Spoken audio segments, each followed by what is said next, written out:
Father's Day war between members of the British royal family belies a much wider feud with King Charles and Prince William at each other's throats. But Meghan Markle posted these bizarre new images, having seen this tribute from Princess Charlotte and the children to our future king, Prince William. They posted, "Happy birthday and Father's Day to the best papa in the world. We love you very much. C, G, C, and L." Very lovely personal message from Catherine and the children. But of course, Meghan saw that and immediately thought, I can do much better with my creepy version. My photoshopped image, which is going to show Harry looking really cool and laid back. And I know I'm going to pitch my new business as part of this too. As she wrote, "They're so lucky to have you. We are all. Happy Father's Day to our one and only." At the same time, there was a sort of underlying message of he's coming home, as in the family is coming home, given Archie was wearing an England football jersey. Not the official one, though, and I'll come to that in just one moment. There's a reason behind it, but Long Sally, a.k.a. Sue Smith, said, "For the love of God, another picture of the back of the heads of children that was obviously taken years ago due to the change in size." Does she not realise how crazy she looks? Well, she doesn't care, does she? Because there is merch to sell. And this time, it was Zara. Meghan decided to use Father's Day and Prince George, who is in the British line of succession, to merch Zara. But let's be honest, there was a serious dose of weirdness to the picture itself.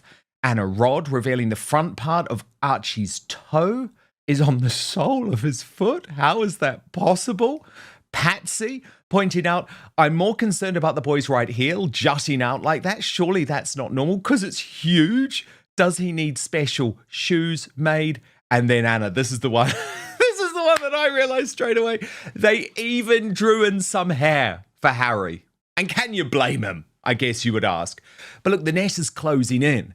And we know that Meghan Markle knows she can't keep this up much longer, which is why she is planning this photo opportunity with, ideally, the King and Queen later next month in the United Kingdom. Because Milo Yiannopoulos is totally all over this now, writing, "I spent a weekend on this and I am completely convinced, A, they've used multiple different children in photos, B, at least one pregnancy was via surrogate, making the child ineligible for the line of succession, C, she wore a moon bump or other fake pregnancy tummy." But when it comes to Father's Day, there's a lot to pick up on, isn't there? Because the mainstream media in the United Kingdom is absolutely hell-bent on using this emotional blackmail line to try and reunite Prince Harry and King Charles in some way. Yet there's absolutely no thought. Have you noticed this? Not one thought on Father's Day for Thomas Markle, Meghan's father, a very good man who in the past few months has lost his leg. It was up to Meghan's mole to point this out to the New York Post. What about Thomas Markle Sr.? Happy Father's Day to the man who gave Meghan Markle everything until she married Harry and started abusing Charles. And then, quite helpfully, Meghan's mole reminded us of what Meghan Markle posted herself to her dad. "Happy Father's Day, Daddy." This is before she met Harry, of course. "I'm still your buckaroo. And to this day, your hugs are still the very best in the whole wide world. Thanks for my work ethic, my love of Busby Berkeley films and club sandwiches, for teaching me the importance of handwritten thank you notes, and for giving me that signature Markle nose. I love you. XO Bean." A new royal controversy is making headlines. And this time, it's not just about Prince Harry and Meghan Markle. Fresh reports and online commentary are raising questions about the future of Prince Archie and Princess Lilibet's connection to the royal family, while renewed speculation surrounds the relationship between King Charles and Prince William. Could disagreements over the next generation of royals be creating even more tension behind palace walls? Why are Archie and Lili suddenly at the center of another royal debate? And could this latest controversy deepen existing divisions within the family? Stay with us, because this story may be about much more than one headline. It could be about the future of the monarchy itself. Ever since stepping back from royal duties, Prince Harry and Meghan Markle have remained among the most talked-about figures in the world.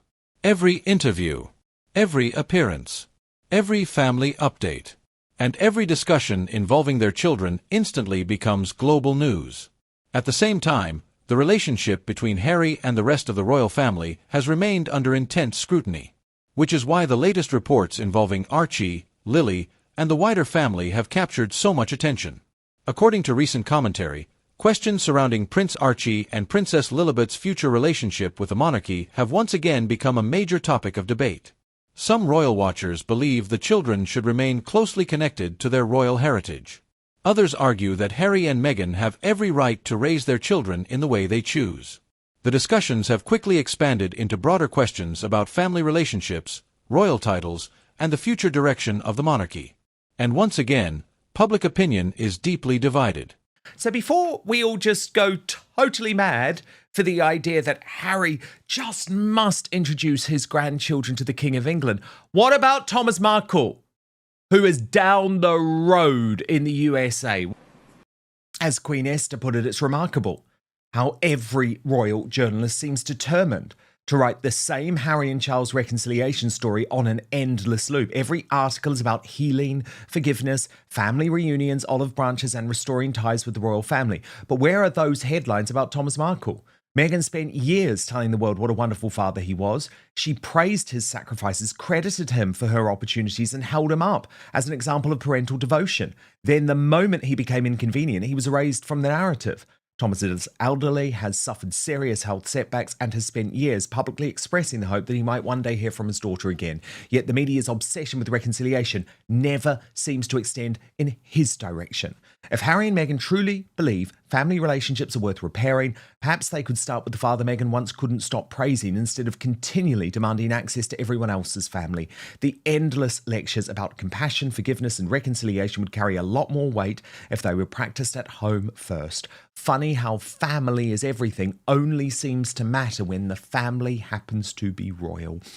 And there is proof of that, by the way, because Althorpe, that is the resting place of Princess Diana, closed on July the 10th and 11th. It seems almost inevitable now that Meghan and Harry will also do some type of stunt at Diana's resting place, with, according to Taz, revealing if the kids do come, then this is the real reason why they want footage and photos of their children at Althorpe and at Diana's grave. Harry will play the introducing them to their grandmother card, but it will be content for the Diana documentary they are working on. So P. Dinah Royal YouTube sensation is with me now, and there's a huge amount to pick up on over the weekend, P. Dinah. But firstly, can we just talk about how transparent Meghan was? Did you notice she waited, P. Dinah, until Catherine had posted her tribute to William on what was also his birthday, of course, and at the same time thought, oh, I know, it's a formal photo of William, so I'm going to do something really informal to try and make him look stupid in some way, like him look rigid, while Harry looks like a man of the people. But at the same time, P. Dinah, the photo, once again, totally filled with flaws. Yeah. You know, it's really sad because it doesn't become about the father. It doesn't become about your children. Meghan uses her loved ones, supposed loved ones, to play games and to manipulate and to try to one up someone. And she doesn't have these authentic things about her that would make her somewhat likable, but she uses it to really take a dig at her supposed enemies. And it's almost like, why can't you just be someone that is about the right thing? Why does everything you do have to be a manipulation? It has to be a strategy, some kind of false telling of, whatever it is that you're thinking in your head to one up somebody.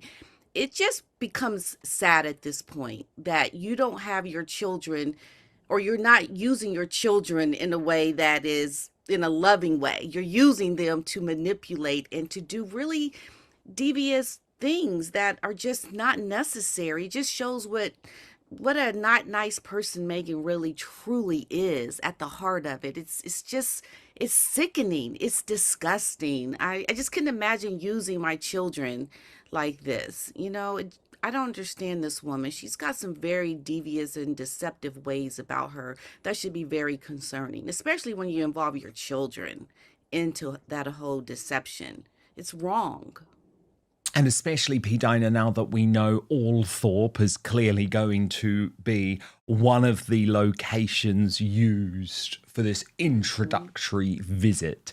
And it's so sad that we don't trust Harry not to use his mother's resting place now for terrible PR stunts.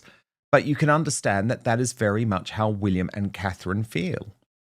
Yeah, and I think this is why they are so cautious of Megan, because she will do things that are just completely crazy.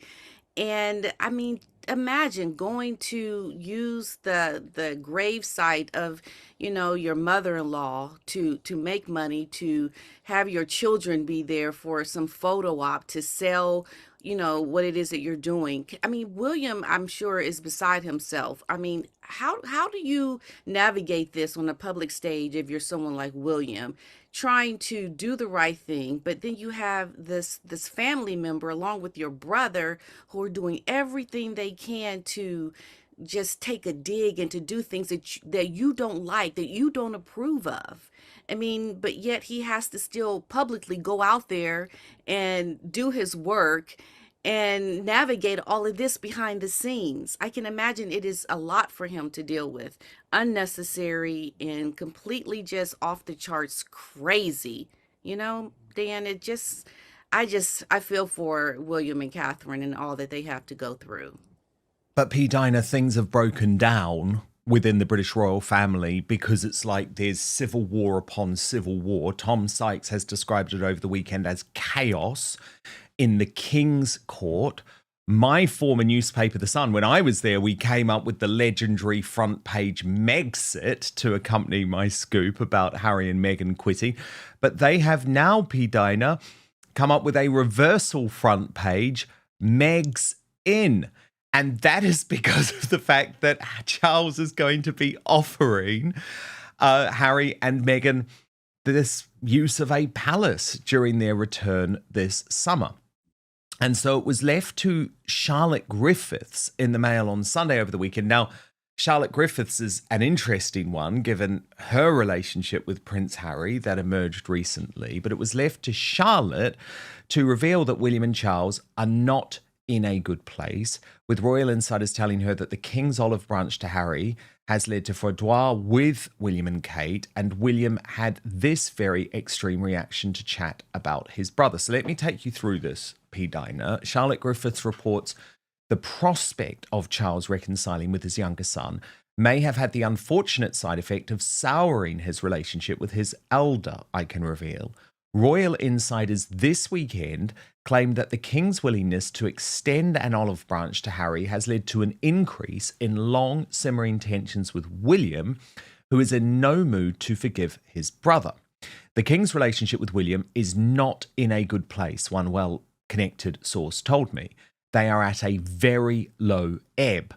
Rumours of tension between the King and William have been fueled by what some insiders claimed was a froid during Trooping the Colour last weekend. The MOS understands that just a few hours before the event marking the King's official birthday, William learned that Meghan would be coming to the UK with Harry. The Prince of Wales is said to believe his father is making a misjudgment in making efforts to rebuild a relationship with Harry, sources say. In contrast, William shows no signs of wanting to forgive his brother for the damaging claims he made in his memoir Spare, and in a bombshell Oprah Winfrey interview in which he accused an unnamed royal of racism. William has allegedly barred any mention of his brother in his presence, with insiders saying he remains unwilling to even contemplate a reconciliation. The siblings are believed to have not spoken to each other since the late Queen's funeral in 2022. But this is where things get very interesting. Some sources said that Princess Catherine, who usually maintains a flawless smile at high-profile events, appeared visibly tense during last Saturday's pageantry. Reports noted that her usual warmth and composure faltered, and she seemed reluctant to smile and wave for the cameras from her horse-drawn carriage at the time. And certainly this is what I believe it was about. This was put down to her having to face a barrage of jeers from anti-monarchy protesters. But sources claim that was not the full story. One insider said Queen Camilla, King Charles, and the Princess of Wales were not outwardly warm together that day, and the reason was not just the protesters. Relations were decidedly frosty backstage. Another source said so much of what they do is performative, but there was little performance on display that day. So, P. Dinah, this is interesting reporting coming from Charlotte Griffiths, no less, the woman who Harry used to call G-string. But at the very least, P. Dinah, I think there is an acknowledgement that things are not great between William and Charles over this decision. Now, we'll come to the fact that William's own court seems to be very divided on the whole issue of whether Harry should be allowed to come whatsoever, about whether Harry should be offered a palace. But there is now multiple sourcing, P. Dinah, suggesting that William and Catherine very unimpressed by King Charles. I guess, how would you describe it? A softness towards Harry and Meghan that they don't agree with, and that, let me be honest with you, I don't agree with, and I don't think much of the British public agree with. Yeah, William knows it's going to be a disaster. It's going to be a big mistake. It is going to come back some kind of way to reflect really badly, I think, upon the monarchy, because that's what Meghan does. She manipulates, and Harry, I believe, is being manipulated. And everything that they do is never going to be good for the monarchy. So how can you even trust bringing them back right now? There's no apology. I mean, I could almost see if they were wanting to apologize or, kind of say, okay, we're sorry for what has happened. But they're coming back having not apologized. They're coming back just as if nothing ever happened. You cannot forget what these people have done. And this is just going to be more manipulation, more things that Meghan can use later to make money off of, because we know their finances are in the gutter right now. So this is just kind of like a reboost for Meghan, especially to grab more content, more things that she can lie about to take back and monetize. It is a big mistake. And I don't understand why the king is just being so soft. We cannot forget what Meghan, I believe her hand was in it, what happened with that book in Endgame. Like she said some really nasty things about the king. And now all of a sudden you're just going to forget about it. I mean, it's surprising that people who are doing the right thing, they are upstanding in their work, they are loved by the people, but yet Catherine and William, but anything that they want around Meghan and Harry gets overlooked as if it's not important. You should be giving Catherine and William what they want, because they're the ones that are doing what they should be doing in a very upstanding way. Why are these two losers from America coming over and they're being handed opportunity to even be in the presence of the king? Hey, let's do a FaceTime call. Don't put them on British soil with you in the room. Exactly. That is such a big mistake. Or as I've said right from the start, do not allow them to use this for publicity reasons. This is how you come in. We'll pick you up at the airport. You come in via private jet, you leave. No publicity, no pictures, but they don't want that. But this is where, P. Dinah, it's interesting, because Tom Sykes is reporting this split chaos at the King's Court. He calls it why they can't get its story straight on Harry and Meghan. And he says there is a clear divide within King Charles's camp, P. Dinah. It's led by the Hawks, which is Sir Clive Alderton, the King's private secretary, who believes that Harry's behaviour is unforgivable and that the monarchy will be harmed if Harry and Meghan are replatformed by the King. William sides with them. They are described by Harry as the men in grey suits. Then there are the Doves, led by former diplomat Theo Rycroft, Alderton's deputy, who is expected to succeed him in the fullness of time. They are aligned with the King's wishes, according to Tom Sykes, to reconcile with Harry and let bygones be bygones in service of the Victorian myth of the model family. The return of Harry and Meghan with their children in July is shaping up to be a disaster for both sides unless they can find some common ground on which to coalesce. This particular attempt to rewrite history and suggest that Charles was last year somehow tricked into having tea with his own child and is now being tricked again into giving him a house is part of a problem that has become deeply unconvincing. If you think someone is emotionally blackmailing you, because this is the line that was used in the Daily Mail's piece over the weekend, P. Diner, you don't tend to give in. We may think that Harry is emotionally blackmailing Charles. William may think it. Sir Clive may think it. But Charles's actions, by which I mean giving his son's family the greatest privilege of royal lodgings when they are in the UK for their visit, show that he thinks nothing of the kind. The fact that his own office is effectively briefing against him to the Mail, saying he is weak, being manipulated, and the subject of emotional blackmail, is a graphic sign of the massive fissure, the failure to coherently deal with the Harry issue and what it is causing at the heart of monarchy. There genuinely is a faction within the King's Court that does not want this reunion to happen, does not think it serves the institution, and is actively trying to reshape the narrative against it. The emotional blackmail briefing to the Mail is evidence of that faction at work. But in the end, the King's will is done, and he is handing over a residence and thereby facilitating security. Harry has backed himself into a corner with his wild and public statements about his security, so he cannot bring Meghan and the children to Britain without a massive loss of face, without a royal palace to stay in. The entire visit is predicated on the King's active cooperation, so it's nonsense to claim at the same time that he is somehow against it. Tom Sykes adds, of course, Charles is going to meet them. There will almost certainly be a photograph of the King with Archie and Lilibet, and that photograph will be the thing the Sussexes wanted all along, because it places them back inside the frame of royalty, back inside the institution they left, back inside the one thing that gives their personal brand any remaining commercial value. One other point that people keep missing when they say it's all just Sussex spin is that this is not a story about one trip in July. It is establishing the pattern for the rest of the King's reign. If Harry is given a royal residence this summer, what happens in September when Wellchild comes around and he is back in Britain again? Does he stay in the same place? Does he leave his toothbrush there? Is it, his place? What about the Invictus Games? In Birmingham next year, the soil is being prepared, the seeds have been planted, and the July trip is the first shoot. The infrastructure for regular Sussex visits to Britain is being put in place, and once it exists, it will be very difficult for a future King, William V, to dismantle. The Sussexes went to California, monetized their position, made millions, launched a lifestyle brand, and has still been invited back to stay in a royal palace. Meghan has made it clear that the clothes she wears will be available for purchase through affiliate links on her website. The Sussex integration of commerce with the royal institution is happening in plain sight, and the King appears unwilling to make the hard calls that are necessary to prevent it. The people around William understand how bad that is.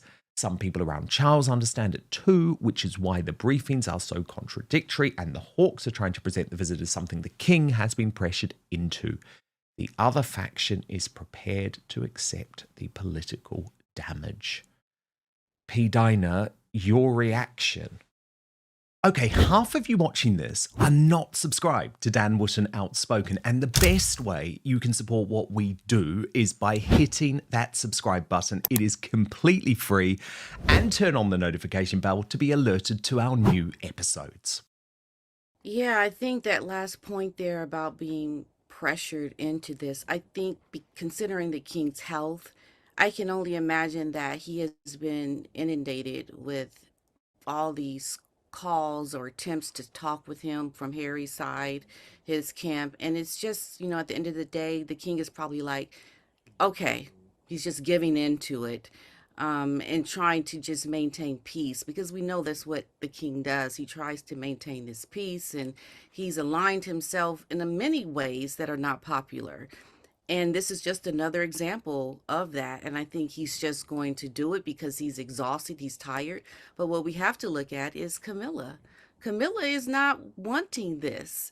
And I think there are going to be limits that she's going to put on the King, considering that this is going to happen, that we can rest assured that Camilla is going to make sure that things are, done in a way that are not too overstepping is what I'm hoping, because she doesn't like this whole thing with, Meghan and Harry coming back.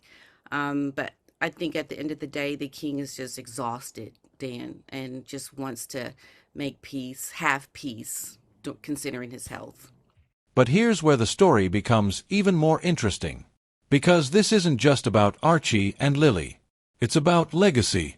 Every royal family eventually faces questions about the next generation. Who represents the future? Who remains connected to the institution? And how do family relationships shape that future? As King Charles III continues leading the monarchy, and Prince William increasingly represents its future, every story involving Harry, Meghan, Archie, and Lili becomes part of a much larger conversation. Because for many people, the Sussex children symbolize a bridge between two worlds. Royal tradition on one side, a very different life in California on the other. At the heart of this story are two young children. Children who, despite their age, are already the subject of enormous public interest. And that raises important questions. How much attention should royal children receive? How much privacy should they have? And what role, if any, should they play in the future of the monarchy? These questions help explain why stories like this generate such intense reactions around the world. But perhaps the biggest question of all is this. Can the royal family ever fully move beyond its divisions while the future of the next generation remains such a sensitive topic? The relationship between Harry and the royal family has often been described as complicated. Yet despite years of headlines and speculation, public fascination remains incredibly strong. Why? Because at its core, this isn't really a story about royalty. It's a story about family, about identity, about belonging, and about what happens when different visions of the future collide. That's why every new report involving Harry, Meghan, Archie, and Lili immediately becomes international news. Perhaps the most revealing aspect of this latest controversy isn't the claims themselves. It's the fact that millions of people remain deeply invested in what happens next. Will relationships improve? Will divisions remain? And what role might Archie and Lili play in the family's future story? For now, many questions remain unanswered. But one thing is certain. The world continues to watch every new chapter of this royal saga unfold. So, are these latest headlines simply another round of royal speculation? Or do they highlight deeper questions about family, legacy, and the future of the monarchy? Only those closest to the situation truly know. But the fascination surrounding Harry, Meghan, Archie, Lili, William, and King Charles shows no signs of fading. Do you think Archie and Lilibet should remain closely connected to the royal family, or should they be allowed to grow up completely outside royal life? Let us know your thoughts in the comments below. And if you enjoy royal news, palace drama, and in-depth analysis of the biggest stories involving Harry, Meghan, William, Catherine, and King Charles, don't forget to subscribe and turn on notifications. Because the next royal headline could change everything.